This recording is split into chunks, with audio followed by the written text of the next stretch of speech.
Hi everyone, and welcome back to another video with the Career Services Center of American Military University and American Public University. My name is Meredith, and I am one of the career coaches with the university. And today I wanted to go over navigating USA jobs and federal applications because it can be a little intimidating to some. It's kind of a big one. But there are some tips and tricks that we can work on together to make that more comfortable.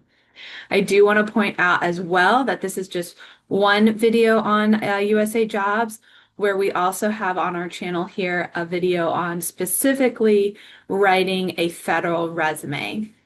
So check that out if you want more details on writing a strong federal resume, meeting the requirements. But otherwise, we'll dive into navigating USA jobs.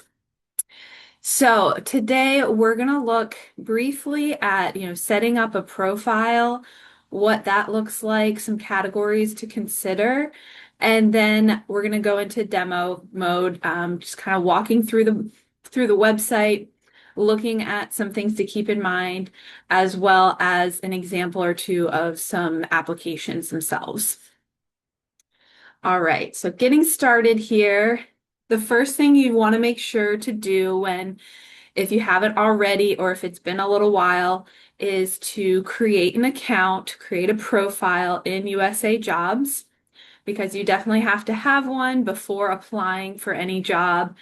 So it's good to have that all set up and ready to go. So when you're checking out jobs, you don't have to add that piece to it.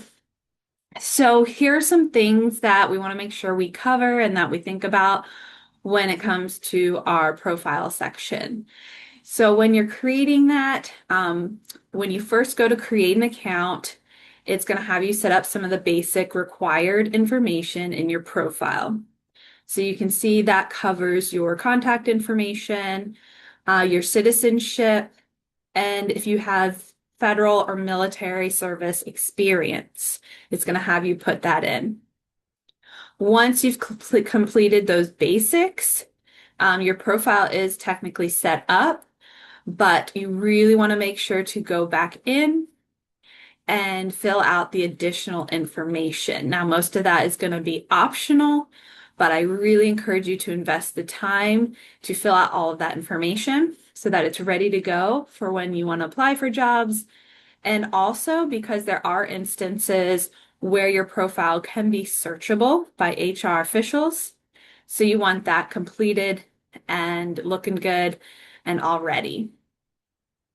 So these other categories mentioned on the slide here are those optional categories that you can put in ahead of time. It also affects when you're looking for jobs on USA Jobs. If you have this filled out, it is going to filter jobs and things like that based on what you put here. So in those categories, we have the rest of your profile. So you'll see the optional section where you can fill out your demographics, your hiring paths, which is what you're eligible under for what jobs you're eligible under.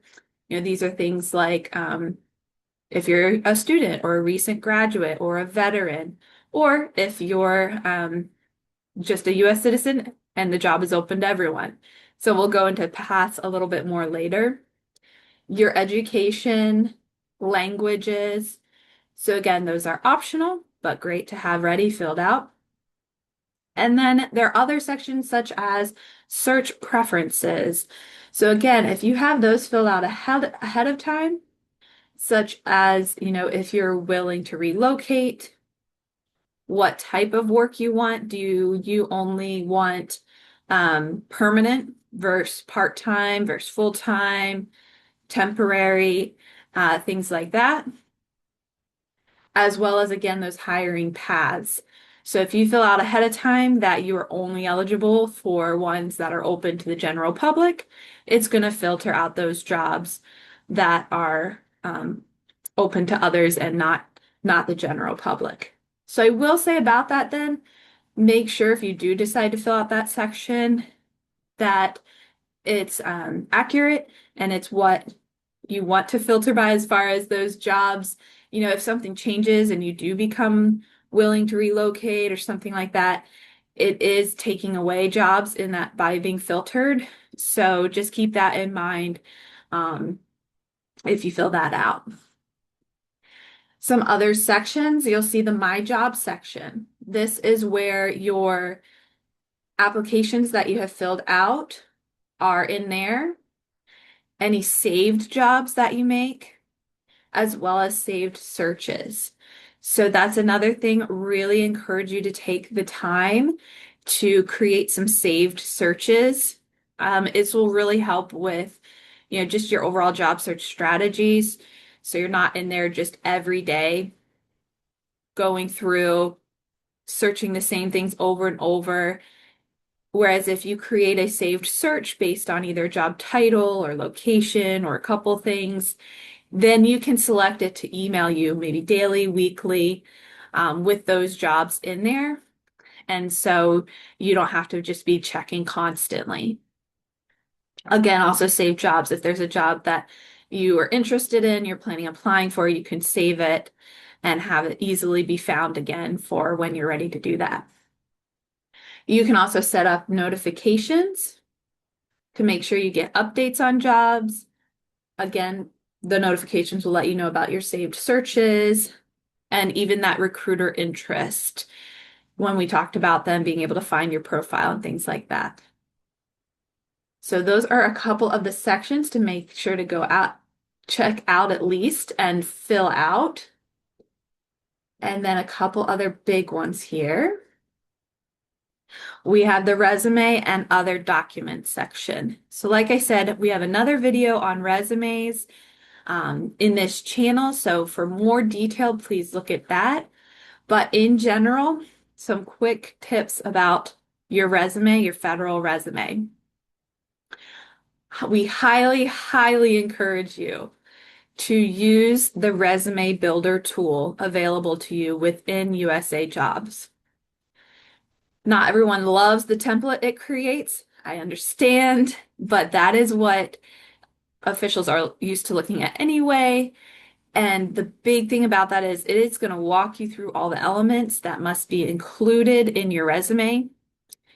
And it now even provides tips for each category as you go through. So it's extremely helpful to use the resume builder tool to make sure nothing's missing from the required components, such as you have to have hours worked for each job you're put on there, things like that, that are a little different than private sector. Now, you can store up to 5 versions of a resume in your account at a time, which is really nice because you can have, maybe you are interested in a few different industries. Maybe you have one that's targeted more toward HR roles and one targeted more toward intelligence. Those are kind of different, but maybe you do. So having some different ones, those kind of master ones, ready to be able to tailor when you're ready to apply for an industry specific role is really useful. And one of the newer things you can do is make one of those resumes searchable. So kind of like your profile, if you have a resume searchable, then that actually triggers your profile to be searchable. So you have to have that piece set up. So choose one that's kind of what we call like your master resume. This is a great like overall resume, good overview of yourself, overall picture, and make that one searchable so people can actually find you, HR recruiters, officials, and actually reach out if you have one searchable. Now, big thing to notice, if you haven't applied for federal jobs in the last year or so, we have had some big changes in the system where it is now limited to 2 pages maximum. Very similar to private sector where we say best practice is keep it to 2 pages. Federal is now the same. So if you're used to that federal resume where you could have 5, 7, upward more pages, no more of that. We have to limit it to 2 pages. So that's where tailoring your resume comes in more than ever, more important than ever. check out that other video to get tips on tailoring, but it has to be tailored to each job you apply for. It has to include the qualifications they're looking for, the specialized skills. You cannot use the same exact resume more than once. It won't get you through if it's not tailored to use for each specific job. All right, other documents. So you'll see a section in there as well where you can save up to 10 documents so that you can easily pull those into jobs that you're applying for. One of the things I want to make sure that they are clear and readable. I've heard of some HR officials saying, they get like a really blurry, bad copy of a document, and they're looking at hundreds of applications per job. They are not going to take the time to reach back out to you and say, I can't read this. Can you send me a cleaner copy? What's going to happen is your application would be rejected if it was something that was required. So make sure they're clear, readable copies. Examples of these type of documents, they might ask for transcripts. If you have a disability level letter because you are eligible under Schedule A appointing authority, any specific licenses they're asking for, your SF-50 if you were or are a federal employee, or some of your veteran documentation. So you can have that all in there, ready to go to like I said, pull for each job that you apply for. So that is all considered part of your profile, your documents. And again, just make sure you take a close look at that ahead of time. You filled it out completely and it's ready to go. So when you see a job you want to apply for, you have all that ready to go. All right, we are going to jump over to the demo portion of this video, looking at USAJobs, some of the features, as well as an example or two of a specific job announcement.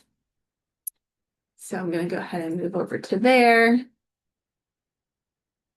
All right. So we're now on the landing page of USAJobs. And like I said, where pretty much all federal jobs are going to be posted, except for a few categories, mostly intelligence related jobs. So our intelligence agencies such as the CIA, the FBI, others, some of those are not required to post their job openings on USAJobs. So for those, make sure to check those websites regularly or look at clearance jobs, because they may not always be on USAJobs. But otherwise, federal, they're required to put them on USAJobs, which does make it nice, at least they're all in one place. All right, so when you're looking at USAJobs, I just want to point out a couple things on the site first, just that might be helpful, and then we'll dive into looking for a job. First of all, I really, really encourage you to look at their help center because they have articles and categories on everything about USAJobs, about your resume, about applying for a job, your profile, understanding a job announcement. Anything you could want to know, they do a great job of having all that information ready for you. So today I'm just touching on a lot of these things. Please look at this for more specifics of anything you want more information on.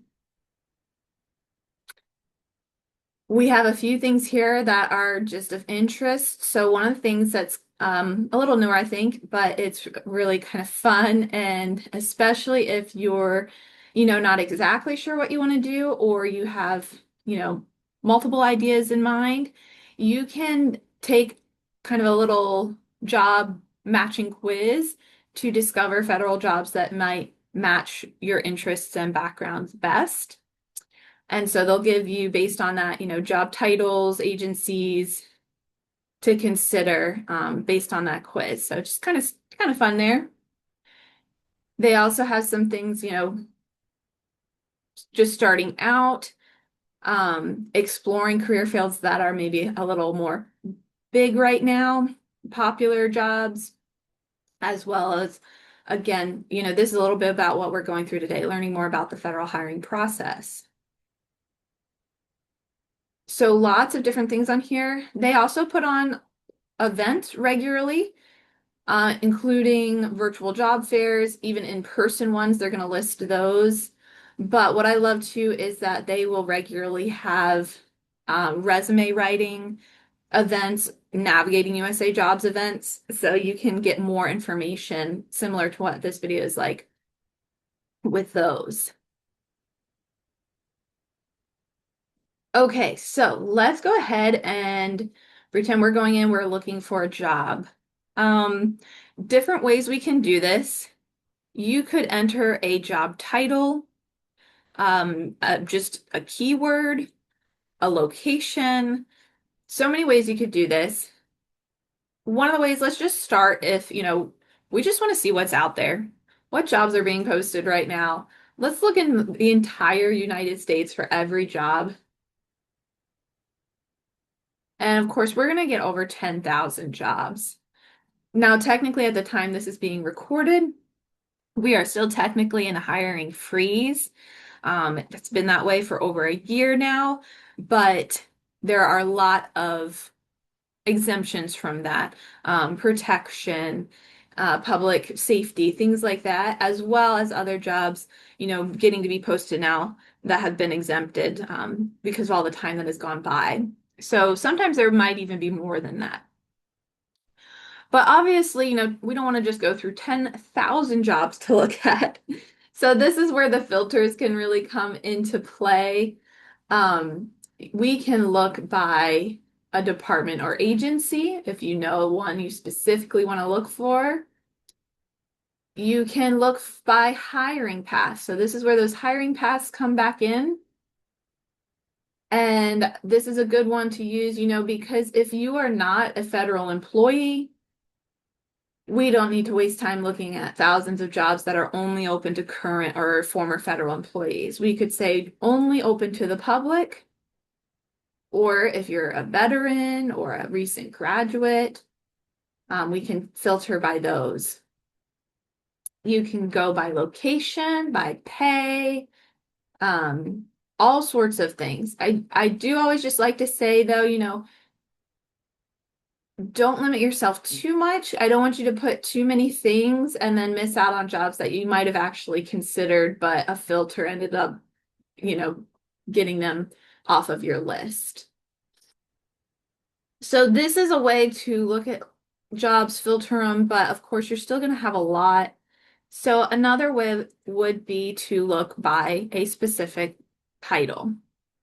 Now, my previous life, I worked for the Park Service, so I had park ranger up. Let's just for fun, let's see what's going on in the park ranger world. All right, we've got 45 jobs listed currently for park rangers. And now again, that's a little less than probably normal because we still are in that hiring freeze. So these are going to be more of the protection type jobs. But also, I did limit it to park ranger. So other jobs within the parks, maybe education wise, maybe a forester, they're going to come up under different titles. So also keep that in mind when you're putting a job title or keyword in, that it is going to be limited to what you put in. So let's take a look though at a park ranger position. How about this first one here? Let's just see what we get. This is where we're going to start looking at applying for a job on USAJobs. So this job, you can see right away, it is open to the public, which basically means anyone who is a U.S. citizen or national is eligible to apply. So that is always the first thing you want to look at. Are we eligible? We don't want to waste time for jobs that are only, again, maybe they're only open to federal employees who already work in that agency, or only open to veterans and you're not a veteran. So double check this as the first thing, the hiring path, to make sure we're eligible to apply. Once you are eligible, that's when we move on to are we qualified? So the qualifications is going to be down with under qualifications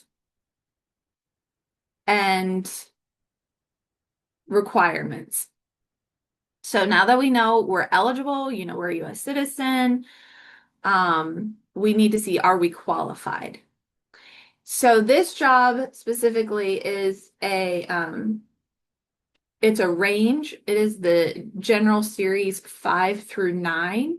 So that is more of our entry level to starting to get into the mid-level range there. And keep in mind, when it comes to qualifying, there are two ways typically we can qualify. We can qualify on experience or education or education. So those are three ways in a way. However, the higher you go, that education piece may drop off. So usually if they accept you as being qualified by education, that's for those GS 5, 7, 9, maybe 11 roles. If you get higher than that, they're typically you're only going to be qualified based on your previous work experience because they want to see that you've done similar roles, you have some years of experience in those roles.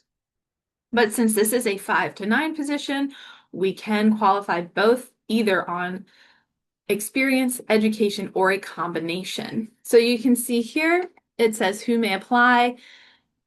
And then we're going to look at the different levels. So for this job, because it's a range of 5, 7, 9, you have the option of applying for all three of those based on if you are qualified. So you'll see for the 5, you have to have 1 year of specialized experience, and then it specifies what that experience involves. Administrative, professional, technical, investigative. It goes into exactly what that experience involves. And then again, or a bachelor's degree. At least courses going toward a bachelor's degree. So you don't have to have it completed yet at that time. For a 7, you have to have 1 full year of graduate level or specialized experience. For a 9 in this role, you have to have your master's specific to the role or a combination again. Specialized experience, master's specific, or a combination. So again, after you've looked at if you're eligible, you really want to spend time making sure you are qualified. We don't want to, waste our time putting all this effort into applying for jobs when we realize, we don't meet these qualifications. But once we get to the point where we have determined, yes, we do meet the qualifications, whether it's experience, education, or a combination, then, I would say, again, read through the entire announcement first. So we have the duties. We want to make sure, okay, this is something we're actually interested in. Read through those requirements. Can you meet those conditions of employment? We know we meet one of those qualifications. Even read through, all the additional information, how you'll be evaluated, required documents, and then the how to apply. So if we've read through it all and we are happy with it, we want to apply, then we can move to the next step of applying. Now, I always say before hitting apply, you're going to want to do something that not everyone knows about to make sure your resume is as tailored, as ready as possible before applying. What you're going to look for is under the how to apply. Almost all jobs have a place where you can preview the questionnaire that they're going to require you to have in your application. So by previewing the questionnaire, you're going to see if there's any questions that they're going to ask, usually toward the bottom, about your experience, about your, yep, here we go here. So you can see under the assessment part, you're going to select a statement that best describes your education or experience. Now they've broken it down into those three levels, the 5, 7, or 9.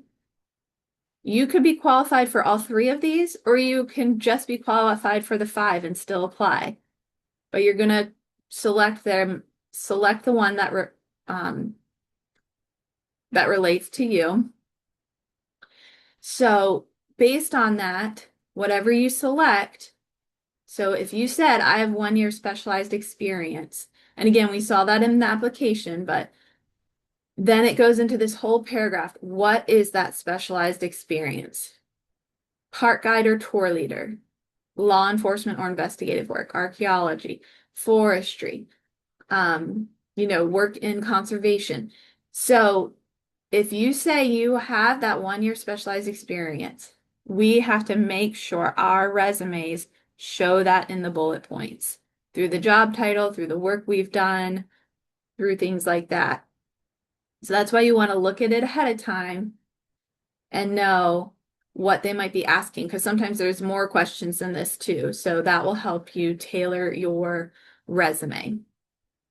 Now, another thing I wanted to point out is we do have some changes, like I said, over the past year. In addition to the resumes now being limited to 2 pages, you will also see a section for short essay questions. These were added just toward the end of last year. They are on every job application, if it's a GS5 or over and is not seasonal. And they relate to, your commitment to the Constitution. How would you use your experience, improve government efficiency, things like that, executive orders. So what I really want to point out with these is you will see that, they have a red star, so you do have to put something. However, if we look at the Office of Personnel Management, the HR that runs, work for the federal government, they have to be used on all job announcements. However, this is a big thing right now that people wonder. They've decided at this time, though, answers to these questions are not scored or rated.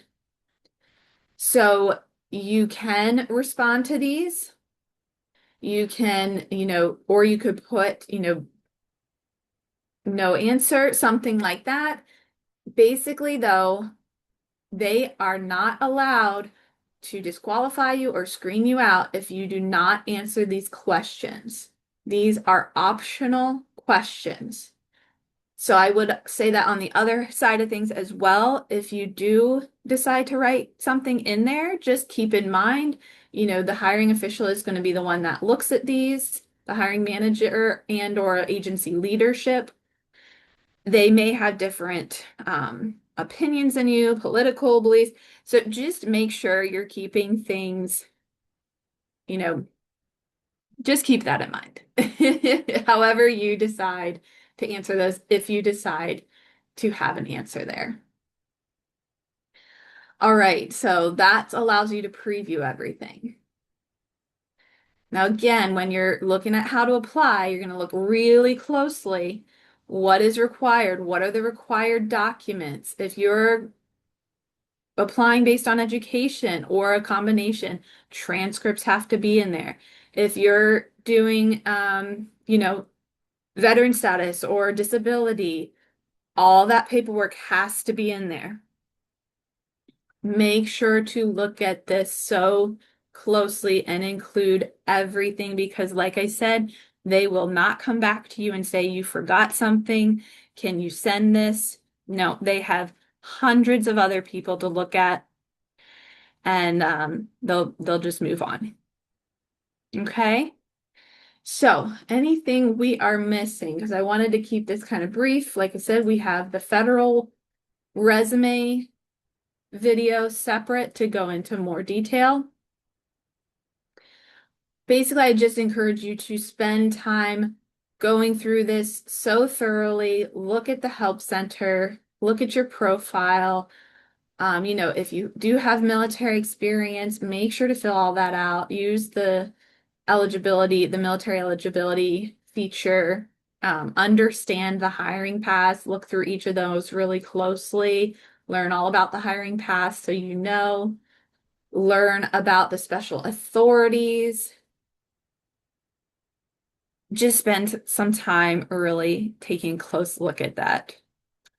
Um, Once you have applied, just briefly, there it is typically a pretty lengthy process, although part of those new changes is that they're, working toward making that a simpler, quicker process. So hopefully that is true and in the works.